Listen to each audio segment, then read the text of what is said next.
C'est quoi l'image que vous avez de la Thaïlande? Le beau temps, la fête, les paysages incroyables et un coût de la vie peu élevé? Bah, vous avez raison. C'est exactement ça, mais il y a un côté du pays dont on ne parle pas, mais qu'on connaît aussi. L'impact du tourisme en Thaïlande. Le tourisme sexuel, l'exploitation des animaux, ou encore l'impact écologique. Et aujourd'hui, c'est de ça qu'on va parler dans cette vidéo.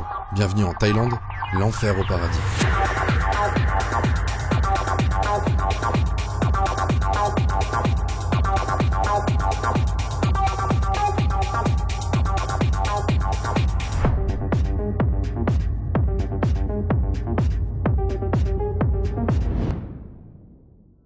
Dans un premier temps, pour mettre un contexte, comment est né le tourisme en Thaïlande? Dans les années 60, la Thaïlande a commencé à attirer les touristes occidentaux, notamment grâce à son climat tropical et ses paysages de rêve. Le gouvernement thaïlandais même a misé sur l'ouverture du tourisme international pour stimuler l'économie du pays. Et Bangkok, Pattaya ou encore Phuket sont devenus les principaux centres touristiques. Avec la guerre du Vietnam, les bases militaires américaines qui sont installées dans le pays ont contribué à l'explosion du tourisme récréatif. Les soldats en permission affluaient vers les villes thaïlandaises, générant une économie parallèle basée sur l'alcool, les clubs et la prostitution. Dès la fin des années 70, le tourisme de masse se développe grâce à des campagnes de pub, attirant des millions de visiteurs chaque année. Dans les années 80, la Thaïlande devient tristement célèbre pour son industrie du tourisme sexuel. Des millions de touristes, principalement occidentaux, visitent le pays non seulement pour ses plages, mais aussi pour sa vie nocturne permissive. Et c'est comme ça que Bangkok ou encore Pattaya ont acquis une triste réputation. Les quartiers rouges tels que Soi Cowboy ou encore Soi Nana à Bangkok sont des lieux emblématiques du tourisme sexuel. La prostitution, bien que techniquement illégale, a prospéré sous l'œil indifférent voire complice des autorités locales, attirées par les milliards de bahts que génère cette industrie. Après toutes ces années, le tourisme n'a pas cessé d'augmenter, mis à part en 2004 avec l'énorme séisme et tsunami dans l'océan Indien qui a provoqué plus de 8000 morts en Thaïlande, ou encore la pandémie du Covid-19 où les gens étaient confinés chez eux, alors pas de voyage, donc pas de touristes. Et la population thaïlandaise a beaucoup souffert de ce manque à gagner. Avec ces événements, on a pu voir à quel point le tourisme a une importance dans ce pays. En 2024, ça représente 15% du PIB en Thaïlande. Alors voilà pourquoi les Thaïs misent beaucoup pour satisfaire leurs visiteurs, et même en allant dans les excès. Maintenant qu'on a fait un point historique, je crois qu'il est grand temps de partir dans le vif du sujet. Mais pour ça, je peux pas rester ici à vous raconter ça, et pour cette vidéo, j'avais l'envie et le besoin surtout d'aller voir ce qui se passe vraiment en Thaïlande. Alors suivez-moi, et on y va.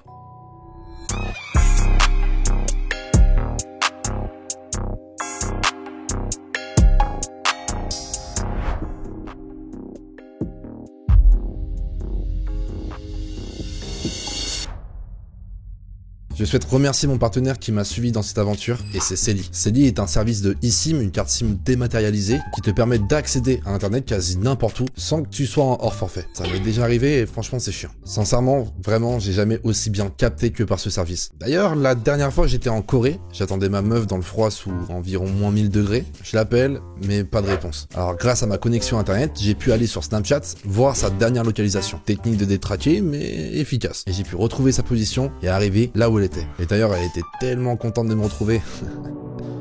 Le pire truc que j'ai vu sur internet. Bon, comment ça marche? En vrai, c'est ultra simple. Tu télécharges l'appli avant ta destination, tu choisis le forfait que tu veux, tu scannes le QR code, et puis voilà. Il s'activera automatiquement quand tu seras sur place. Et si tu as épuisé tout le stock de tes gigas pendant ton séjour, tu peux également recharger ton forfait. Bref, c'est trop bien, trop pratique, et surtout trop pas cher. Et en plus, avec le code BUDDY, vous avez moins 15% sur votre eSIM Celi. Alors si vous voulez me soutenir dans cette aventure et que vous voyagez, n'hésitez pas à cliquer sur le lien qui est dans la description.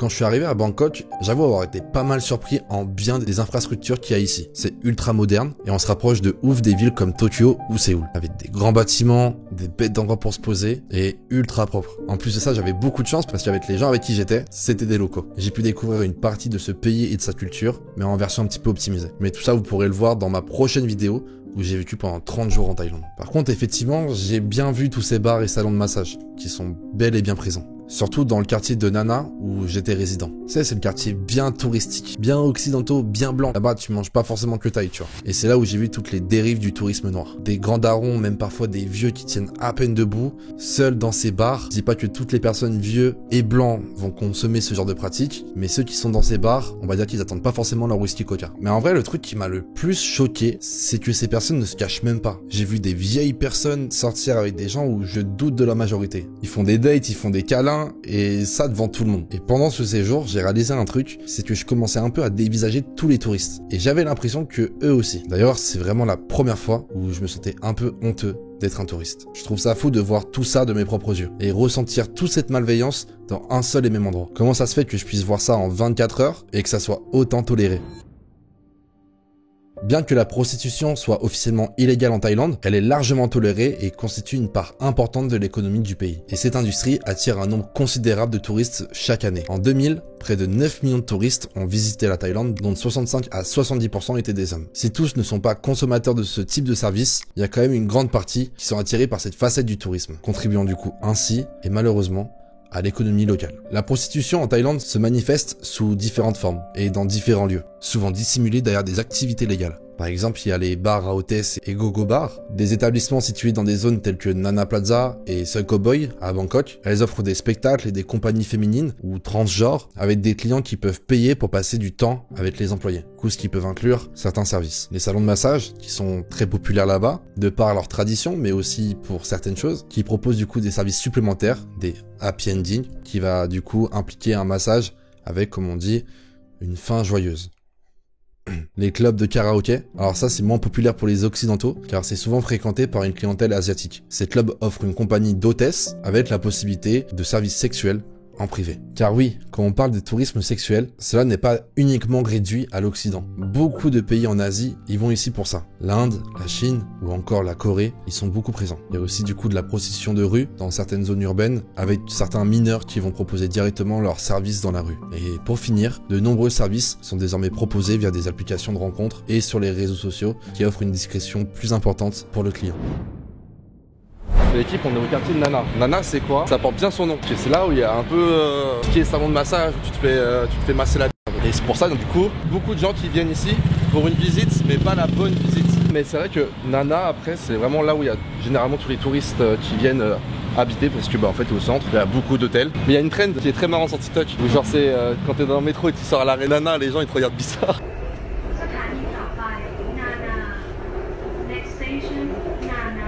Et étant blanc, au début j'avais pas forcément tilté, je me dis bon bah les gens me regardent parce que je suis blanc. Non, les gens me regardent parce que je suis blanc et je sors à Nana. C'est ça la nuance. On va ouvrir, il y aura que des blancs accompagnés de taille. Oh putain, j'ai eu raison. Vous l'aurez compris, cette industrie du sexe en Thaïlande est composée de diverses catégories de travailleurs. Il y a les femmes cisgenres qui représentent la majorité du travailleur du sexe, travaillant du coup dans les bars, dans les salons de massage ou de manière plus indépendante. Les personnes transgenres, les ladyboys comme on peut les appeler. Vous savez que la Thaïlande est connue pour sa communauté transgenre et il y a beaucoup de ces personnes qui travaillent dans l'industrie du sexe, attirant du coup une clientèle spécifique. Et d'ailleurs, si jamais elle représente que 2% de la population en Thaïlande. Donc pour les cons qui pensent qu'une femme en Thaïlande est forcément un ladyboy, bah non, en fait. Tout simplement. Il y a également des hommes qui sont moins visibles, mais tout de même présents, principalement orientés vers une clientèle homosexuelle, avec des lieux dédiés et dans des quartiers spécifiques. Et enfin, tristement, les mineurs. L'exploitation sexuelle des enfants reste une réalité vraiment préoccupante dans ce pays. On estime plus de 200 000 enfants qui sont exploités dans cette industrie. Avec tout ça, il faut prendre en compte la traite des êtres humains, qui est un véritable problème en Thaïlande, impliquant des victimes venant principalement de pays voisins, comme le Myanmar, le Laos ou encore le Cambodge, mais il y a aussi la Chine, les Philippines, et même parfois certains pays d'Afrique et d'Europe de l'Est. Ces victimes sont souvent recrutées sous de fausses promesses de travail ou d'éducation, mais une fois arrivées sur place en Thaïlande, elles se retrouvent dans des situations de quasi-esclavage, contraintes à se prostituer ou à travailler dans d'autres secteurs de manière abusive et forcée. Les victimes se voient imposer une dette pour le coût du voyage, des documents et du logement, et elles sont ensuite contraintes de travailler sous la menace, avec des intérêts quasi illimités qui rendent le remboursement impossible. Mais il n'y a pas que ça malheureusement. Certaines de ces victimes sont enlevées, surtout des enfants, ou vendus par leur propre famille, notamment dans des régions rurales et pauvres en Thaïlande. Et dans notre génération maintenant sur les réseaux, ils vont attirer du coup des jeunes filles sous couvert de promesses de relations amoureuses ou d'emplois fictifs. Et tout ça c'est contrôlé par la mafia. Et on peut en repérer deux majoritaires. La mafia chinoise, très impliquée dans le recrutement et la gestion des victimes, elles exploitent les agences de recrutement factices et infiltrent les salons de massage, bars et clubs privés. Et on va avoir aussi la mafia russe, qui sont principalement implantées à Pattaya. Elles gèrent bars, hôtels et boîtes de nuit. Malgré des lois strictes, la corruption à tous les niveaux permet à l'industrie du sexe et à la traite humaine de prospérer. Des policiers y reçoivent des pots de vin pour fermer les yeux sur les activités illégales, tandis que certains hauts fonctionnaires protègent ces activités pour des gains économiques et politiques. Alors attention, je ne dis pas que tous les policiers et politiciens sont tous des corrompus, mais il y en a, comme d'ailleurs partout dans le monde. Au passage, pas mal d'opérations à grande échelle ont été menées depuis 2015, entre la police thaïlandaise et Interpol, permettant d'arrêter plusieurs groupes qui réalisaient de la traite humaine. Des ONG comme ECPAT et encore Chill Safe travaillent aussi pour sauver des victimes et lutter contre ces réseaux criminels. Mais le combat est encore bien loin d'être gagné.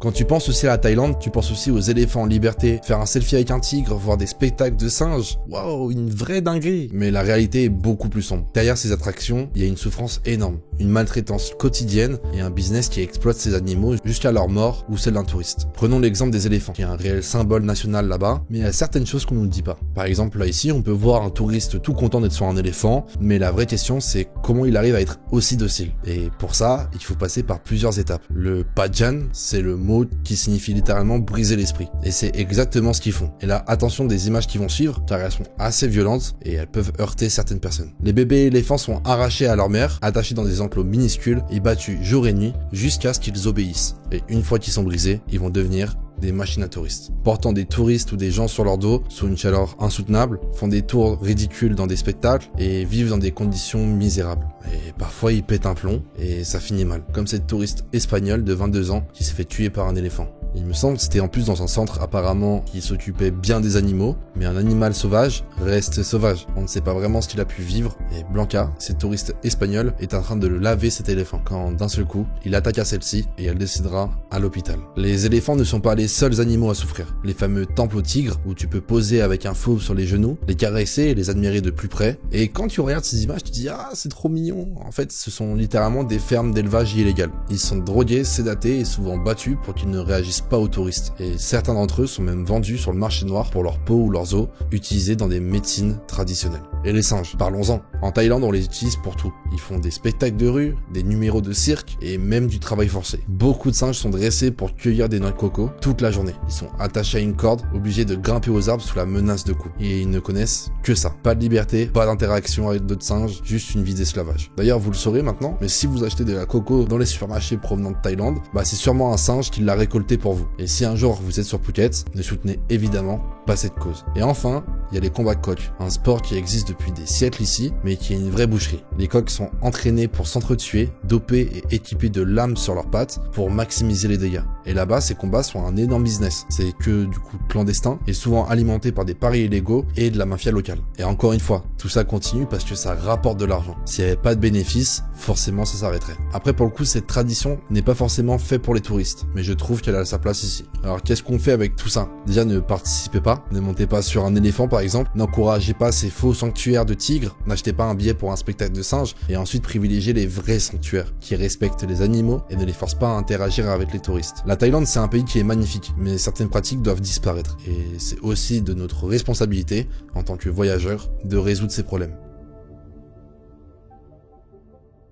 Le tourisme en Thaïlande ne s'arrête pas seulement aux dérives du tourisme sexuel et l'exploitation animale. Il y a aussi une autre conséquence assez lourde, et c'est celle de l'impact écologique. Prenons l'exemple de Maya Bay, cette plage rendue célèbre par le film La Plage, avec Leonardo DiCaprio. Et avant ce film-là, c'était vraiment un petit coin de paradis. Une baie turquoise, entourée de falaises impressionnantes, mais avec le succès de ce film, des milliers de touristes sont venus chaque jour. Cela du coup inclut les bateaux, la pollution qui va avec, l'eau, la faune marine, après un coup fatal. Les coraux ont été écrasés, les poissons ont disparu, et la baie à force, est devenu un dépotoir flottant. Résultat, en 2018, le gouvernement thaïlandais a dû fermer la plage au public pendant plusieurs années pour permettre à l'écosystème de se régénérer. Aujourd'hui, elle a rouvert, mais avec des restrictions drastiques. Nombre de visiteurs limités, interdiction de nager et bateaux bloqués à distance. Mais Maya Bay, c'est juste un symptôme du vrai problème, la surexploitation touristique et la pollution massive. Chaque année, la Thaïlande accueille des millions de touristes et tous laissent une empreinte écologique, forcément. Et c'est pas forcément que les touristes qui sont responsables, car les pays occidentaux jouent un rôle dans cette catastrophe. Je sais pas si vous le saviez, mais la Thaïlande est devenue une poubelle pour tous les déchets des pays riches. Depuis que la Chine a interdit l'importation des déchets plastiques en 2018, de nombreux pays occidentaux comme les États-Unis, le Canada et certains pays européens ont commencé à expédier leurs déchets plastiques et électroniques en Asie du Sud-Est. Et la Thaïlande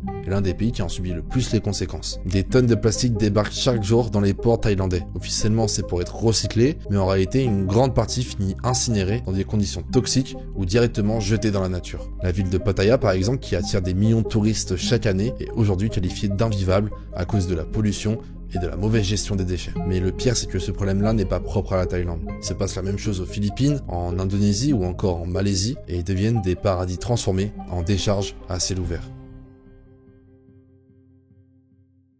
Quand on parle de la Thaïlande, on a tous ces images en tête, comme Very Bad Trip par exemple. Je vais pas vous faire un résumé de ce classique, mais ça reflète quand même bien l'état d'esprit qu'on peut avoir quand on part en Thaïlande. L'impression de liberté et de pouvoir tout faire. Ou encore des clics comme celui de Gambi, où on voit tous les excès possibles. Blocage des routes en T-Max, gros yachts, grosse soirée, bref, le cliché ultime. Et forcément, quand cette image est perpétuée par plein de créateurs, on finit par avoir une vision complètement faussée de la culture thaïlandaise. Et c'est les locaux qui en souffrent le plus. Sur TikTok, je suis tombé sur pas mal de phénomènes, dont un qui m'a fait tiquer un peu. Si vous venez à Pattaya, vous allez voir beaucoup d'expats âgés, c'est sûr, qui sont dans les bars, une bière d'un côté et une jolie fille de l'autre. Ils sont le sujet de beaucoup de moqueries, mais aussi beaucoup de mépris. Beaucoup de ces hommes, ils arrivent à Pattaya, ils sont complètement broyés, cassés par la vie en fait, parce qu'ils ont travaillé toute leur vie dans un travail de merde qu'ils aimaient pas, et puis au bout de 30 ans par exemple, eh ben c'est le divorce, ils perdent tout et ils repartent à zéro. Donc ces hommes, ils se retrouvent seuls à 50, 60 ans en France dans une société qui est monotone, où ils ont l'impression finalement de ne plus compter. Ils essayent de sortir, ils veulent pas repartir dans un schéma qui les a détruits avec une femme. Et après quelques années, ils viennent à Pattaya et en fait, ici, on leur offre ce qu'on leur refuse depuis très longtemps, c'est-à-dire un sourire, un petit peu d'attention, même ils se sentent un petit peu désirés, même si c'est un peu fake, c'est pas grave. Déconner pendant 1 heure avec une fille qui va lui donner l'impression d'exister, ça n'a pas de prix. En gros, il dit qu'il faut arrêter de critiquer les vieux qui viennent chercher des petites meufs en Thaïlande parce que c'est trop dur de vieillir en Europe et qu'on n'arrive pas à trouver des femmes. Mais par contre, payer pour être aimé, ça c'est ok. Et encore plus quand elle est mineure. Bon, il a pas trop dit ça, mais bon, vous avez compris quoi. Il explique que ces jeunes filles sont contentes d'être payées pour ça et que ça leur convient bien. Bah oui, c'est sûr. C'est trop cool pour elles de sortir avec un gars qui pourrait être leur daron, voire leur grand-père, faire semblant d'aimer un mec avec qui on n'a rien en commun, juste parce qu'il a de l'argent. C'est vrai que c'est le rêve. Mais le pire dans tout ça, c'est les commentaires. Tous ces mecs d'un certain âge rassurés parce que quelqu'un dit ça, et ils sont carrément convaincus qu'en fait, c'est une bonne chose, une bonne action limite. Mais non, frère, arrête. Évidemment, je pense que si elle le pouvait, elle sortirait avec quelqu'un qui leur correspond vraiment. Mais pour elle, c'est une issue de secours, une possibilité pour elle de sortir de la pauvreté. Alors parfois, t'as des cas où des vieux se font full scam, mais bien comme il faut. Et dans ce malheur, bah ça fait le bonheur d'une fille qui veut juste s'en sortir. J'ai aussi trouvé des youtubeurs qui sont partis vivre en Thaïlande avec un objectif précis, te vendre une formation sur comment gagner de l'argent en s'expatriant. Alors pour le coup, c'est très simple et je vais te faire économiser 200 balles. Deviens digital nomade, lance-toi dans le e-commerce ou en freelance et avec des clients français. Comme ça, t'as un revenu confortable pour vivre bien ici. Mais t'as des youtubeurs comme lui qui est un peu un mix des deux. Tu sais pas trop sur quel pied danser. Dans son contenu, il fait des sortes de micro-trottoirs, des interviews, des Français qui sont expatriés en Thaïlande. Et en vrai, ce qui est cool, c'est qu'il montre une variété de profils. Pas que des dégénérés, bon, il y en a quand même, mais moi, ce qui m'intéresse, c'est les dégénérés. C'est quoi leur avis par rapport à ça? Moi, je suis là pour franchement décompresser. Je bosse beaucoup, faire le fou avec les filles, partir en excursion des fois avec un groupe de nanas. Après, c'est simple, tu sais, je fais partie des gens qu'on critique, entre guillemets, qui viennent en Thaïlande pour les filles. Voilà, je suis grand-père déjà, donc ma vie, elle est faite, elle est derrière moi. Je prends une fille 2 jours, hop, je m'en vais avec elle, le lendemain, je rechange. Les filles, elles connaissent tellement leur job, il faut dire que, il y a peut-être 300 mecs dans l'année, donc elles ont tout vu, elles ont tout entendu. Donc, ce que toi, tu vas dire, elles le savent déjà. Ça gagne bien une fille de bar, une belle fille de bar, ça gagne très bien sa vie. Ah bon, à ce point-là? Ah oui. À peu près, c'est quoi? C'est 7 000 €? Bah, je te vais te prendre l'exemple d'une copine à moi, entre sa paye, les lady drinks, les short time qu'elle faisait, ouais, on n'est pas loin de 8 000 € par mois. Quand j'entends beaucoup de mecs exploitent les filles de Thaïlande, mais c'est une rigolade, c'est les mecs qui se font exploiter par les filles ici. Waouh. Ok. Et en fouillant un peu plus sur internet, j'ai trouvé une pépite parfaite pour illustrer certains en Thaïlande. Mais genre, vraiment tout ce qu'il faut pas faire. Durian on pizza. Ce mec est le kiffer originel. Dès que tu regardes son feed, tu captes direct que son contenu n'a rien à faire sur YouTube. Ses vidéos, c'est simple. Il va en boîte, il sert 1000 meufs dans la soirée, il va voir les meufs dans les salons de massage, force des interactions de zinzin avec celle-ci, et il a 50K abonnés. Et les gens, ils sont contents. Voilà. Ils voient un gars à la limite de l'harcèlement sexuel, et ils sont là en mode, ah, ils applaudissent. Ils sont forts, ces ricains. Ça encourage de ouf à faire la même chose, et je sais pas, quand t'as 14 piges et que tu vois ce genre de truc, tu te dis, bah, c'est la vie de rêve. Parce que t'es puceau, frère, c'est tout. Mais pour pour moi, le vrai problème, c'est qu'avec ce genre de contenu, c'est qu'on déculpabilise de ouf le mauvais côté du tourisme. À force de voir des vidéos là-dessus, de voir des mecs assumer ce mode de vie, bah, ça finit par paraître normal. Par contre, pour autant, on peut avoir des créateurs comme par exemple Nico, qui va pas du tout véhiculer la même image. C'est son premier voyage qu'il a fait solo, et on voit dans ses interactions qu'il a pas envie de froisser aussi une population et une culture qui est quand même très forte, qui est celle de la Thaïlande. C'était hyper intéressant de découvrir ce pays à travers sa vision et son regard. Alors merci à lui et à tous ces créateurs qui rendent hommage à ce pays qui est juste incroyable. En parlant de vision, je vais vous donner la mienne. Pour moi, la Thaïlande est un pays incroyable à visiter, vraiment. Les locaux sont généralement hyper accueillants. Il y a 1000 choses à faire. Par exemple, un ping poncho, c'est le mec qui part en couille. Des paysages magnifiques, une culture tellement dense et une expérience unique. Franchement, pour moi, ça a été un vrai dépaysement. Alors, je n'ai pas exploré toute la Thaïlande. Je suis resté seulement 30 jours. Mais ce que j'ai vécu m'a donné envie d'y retourner. D'ailleurs, je le redis, mais j'ai réalisé une vidéo sur mon voyage en Thaïlande qui est soit déjà dispo, soit qui sortira dans les prochains jours. En attendant, si le sujet vous a touché et que la vidéo vous a plu, n'hésitez pas à vous abonner et à me donner votre avis dans les commentaires. Et un grand merci à Célie pour leur soutien, parce que sans eux, cette vidéo n'aurait peut-être pas pu sortir. Encore une fois, c'est dans la description si vous voulez bénéficier d'une promotion et utiliser leur service. Merci à vous les gars, prenez soin de vous, c'était Buddy, ciao.